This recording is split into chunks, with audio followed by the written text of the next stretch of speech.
Mais de 12% dos nascimentos no Brasil acontece antes da gestação completar as 37 semanas, o dobro do índice de países desenvolvidos.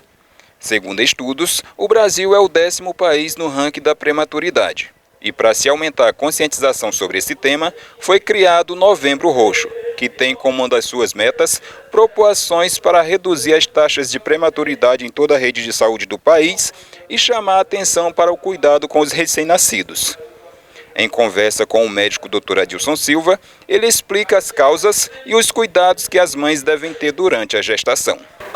É um parto que ocorre devido a múltiplos fatores, certo? Que um dos principais é um pré-natal insatisfatório, quando aquela gestante não comparece às consultas necessárias, não faz todos os exames que são necessários para o acompanhamento daquela gestação, tá?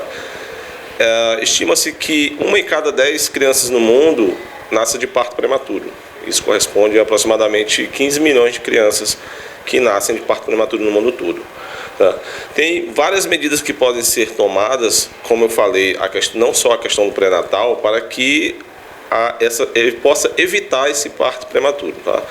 Dentre elas, algumas bem simples, como evitar o tabagismo, né? Evitar ter infecções urinárias, tá sempre fazendo o pré-natal direitinho, fazendo os exames periódicos, fazendo as ultrassons necessárias, ultrassom morfológico, tá? Para um acompanhamento satisfatório daquela gestação, tá? Tem algumas doenças da gestação que podem predizer um parto prematuro, como incompetência estimo-cervical, né? Que é quando o colo uterino ele se abre antes do previsto, né? Ocorre uma expulsão natural do feto, tá? Isso pode ser detectado logo no início da gestação e tem umas medidas que podem ser tomadas até cirúrgica para que aquela gestação ocorra normalmente até o final. Dentre outros fatores de risco para parto prematuro, como eu disse anteriormente, a história pregressa da gestante, né? A multiparidade, partos prematuros anteriores, gemelaridade, a baixa estatura da gestante, certo? O intervalo entre os partos, abaixo de 12 meses, também é um forte indicativo de risco de parto prematuro, certo?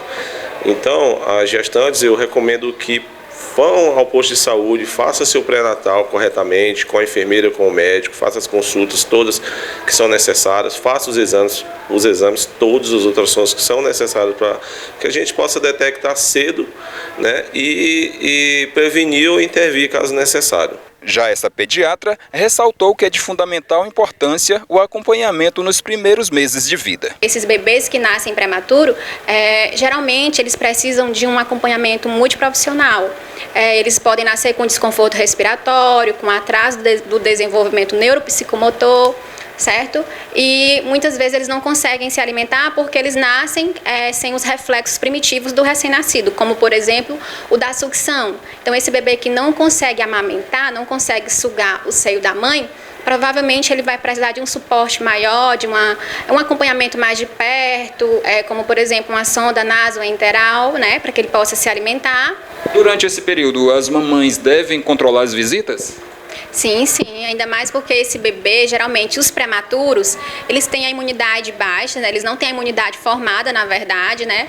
E não é recomendado visitantes, né, nesse período. Eu indicaria até os 3 meses de idade, mas é muito relativo isso, certo? Então, assim, para evitar desses bebês adquirirem infecções, principalmente de vias aéreas superiores ou inferiores, né? Como, por exemplo, a bronquiolite.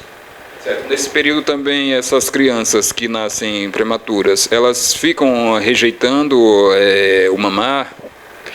Geralmente essas crianças, elas nascem com os reflexos primitivos, né?